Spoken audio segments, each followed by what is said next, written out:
So the stock market hits another high. This is a great day for the stock market, but crypto is kind of mixed a little bit. Bitcoin's dropped a little bit off its high, and also tech stocks, primarily social media companies, kind of got their butt kicked. So we're going to talk about this and more. Get comfortable, buckle up your seatbelt. We're going to get started on the Black Financial Channel right now.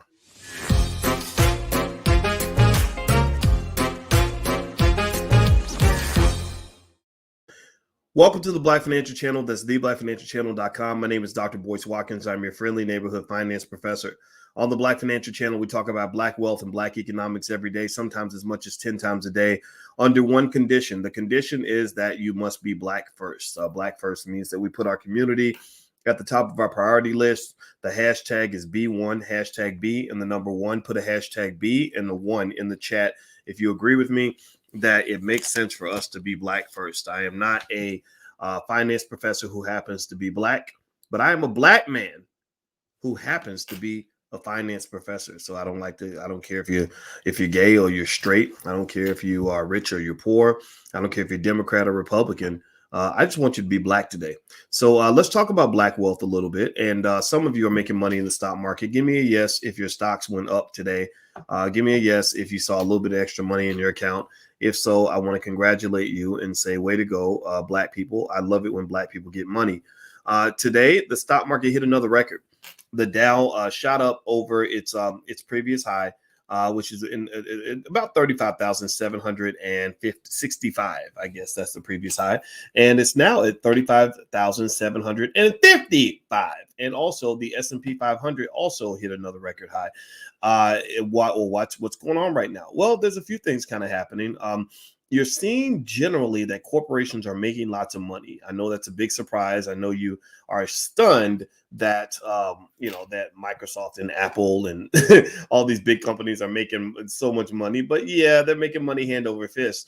And also the S&P 500 has had its 8th straight day to a record. So this is a big week for the S&P 500. According to CNBC, I'll read this directly. The S&P 500 edged higher a day after the benchmark closed at a record. The broad market index climbed 0.1%, while the Dow Jones Industrial Average added 129 points, or 0.3%. However, the Nasdaq Composite shed 0.3% after poor results from two tech companies. So the tech companies didn't do so well. The tech companies kind of struggled a little bit today. So the win today, the tech companies are a little sad, but everybody else is doing well, and there's plenty of money being made right now. What else is going on here? They said in general with tech companies, Intel dropped by 10% with a weaker than expected sales report. The semiconductor company blamed an industry-wide chip shortage for its revenue miss. So this chip shortage is still big. It's still hitting the market pretty badly. There's a lot of supply chain issues globally right now that are causing problems, particularly types of inflation that some believe to be transitory, but it is affecting the supply chain. Plus, the cost of labor is going up because people don't want to go to work no more. And I don't halfway blame you, because I've been telling y'all for years to get off the corporate plantation anyway. Also, social media stocks dropped after Snap said its advertising business declined due to Apple's privacy changes. If you recall, Apple changed the privacy settings on the phones, and a lot of the social media companies got upset. Facebook and Twitter pulled back 5% and 3% respectively. Tesla has done extremely well. Tesla keeps rising. I've seen mixed reviews on Tesla. I've never seen as much information dispersion as I've seen with Tesla.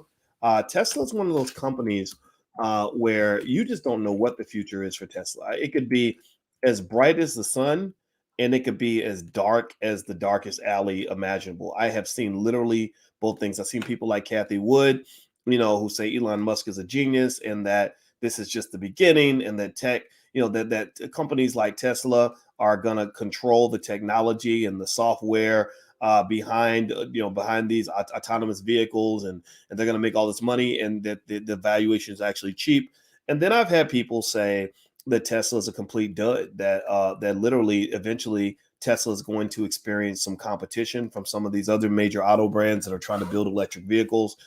Tesla, I don't remember exactly how many cars they made, but I think big companies like Ford and GM literally make like 50 to 100 times more cars than they do, or something ridiculous like that. So Tesla is the guess in Tesla's futures. Your guess is as good as mine. Some of y'all believe in Tesla, some of you don't. We're not here to debate that. I can just say that nothing will surprise me.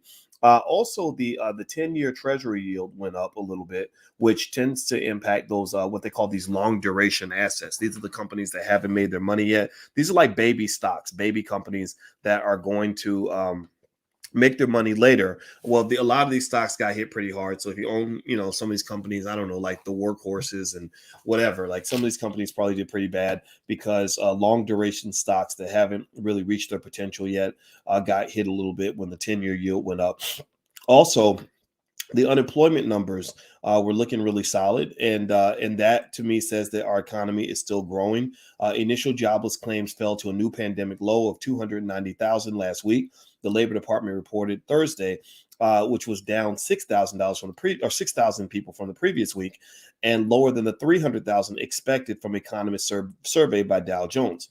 One of the investors' fears during the market's recent struggles, I'm reading from CNBC, was a China property crisis. So basically, you have a company called Evergrande, which is literally in a massive amount of debt in China. And they're in so much debt that literally, if Evergrande failed, it would literally ripple all throughout the entire economy. And I cannot tell you just how nervous that stuff makes me, that some property developer in China can cause the global economy to crash. It's kind of crazy to me. But literally, Evergrande, people were watching to see if Evergrande was going to be able to make their debt payment. And they did. They made their payment, and the crisis was averted. But I think this company was some ridiculous amount of money in debt. I want to say it's like $300 billion or something. I don't believe anybody should be $300 billion in debt, especially when half y'all can't get a business loan for $50K. Like they can't give black people a business loan for $50,000. They'll give you a student loan for $200,000, but they won't give you a business loan for $50,000. But yet they're giving these big companies out here $300 billion in debt so they can ruin the global economy. That's capitalism for you. That's that's capitalism gone bad. But that contagion of what happens in China, how it affects the United States, I owe a lot of my understanding of this topic to this guy.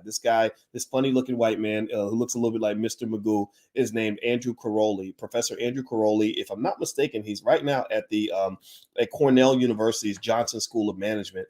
And I'm going to share the page on his bio. He taught me about something called financial contagion, which is a lot like how the coronavirus spreads. You have that contagion effect, and you want to bend the curve and all that. Well, if I'm looking here at Professor Caroli's page at Cornell, and it looks like he's the Harold Berman Jr. Distinguished Professor of Management. He was the dean of the S.C. Johnson College of Business. I guess Johnson, okay, at Cornell. Or maybe he's the dean now. I don't know. Yeah, I guess he's the dean right now. I didn't know he was the dean. But he was the chairman of my dissertation committee back when I was at Ohio State. And I'm gonna tell you, as far as good white folks, they got the good white folks and the bad white folks. He was some good white folks, but he wasn't from the United States, so he didn't have that same racism in his blood that a lot of these people have. And I'm gonna tell you, racism is very real, and we all fight it. And I applaud those of you who are fighting to overcome it and not complaining about it, but doing something about it. And the best way to achieve your equality, in my view, as a black man or black woman, is to teach your kids about wealth. Give them some assets, and they can tell the whole world to kiss their assets. Okay. Like, you want your children to be in a position where they can tell their boss, kiss my assets, I'm out the door. Because right now, what's also going on in the economy, and I'll mention this and then I'm gonna let you guys go, is that you have you're in the middle of a historic era that they're referring to as the Great Resignation. And the Great Resignation is basically this period where a lot of people are quitting their jobs, and it's not just black people. A lot of white people are tired of their jobs too, and I understand exactly why. It's because in America, capitalism, unfortunately, is a little bit greedy, and because they don't share the wealth, you have huge amounts of inequality that are developing in your nation. So, because of this inequality, I'm advising every black person I know to make sure your children understand the pillars of wealth, which is real estate, stock and bond acquisition, as well as starting a business. Make sure your children have those skills. I don't care what school they go to. If they don't know how to build their own, they are going to be in danger, and they are going to be subject to the whims of white people. And no disrespect if you're white. I'm sorry to hurt your feelings, but I got to tell the truth to my people. All right. So anyway, guys, I'm about to get out of here. In case you forgot, don't forget the All Black National Convention is coming up. This is the Black Brain Trust, where we gather Black people who are going to solve Black problems, and Black leadership should be done by committee. So we have gathered experts in all different areas of life that pertain to the Black community, from relationships to politics to engineering to science, and we're just getting together and having conversations and honest discussions, and we're also having a lot of fun. So if you want to join us in Orlando, we get started in 1 week from today, October 29th through November 1st in Orlando. 4 days of panels, discussions, breakout. 60 speakers are coming. We did this on our own. We got no corporate sponsorship, no nothing, none of that. And we're making this happen. So if you want to come be a part of the convention, go to allblacknationalconvention.com. We also have virtual tickets available if you can't make the physical event.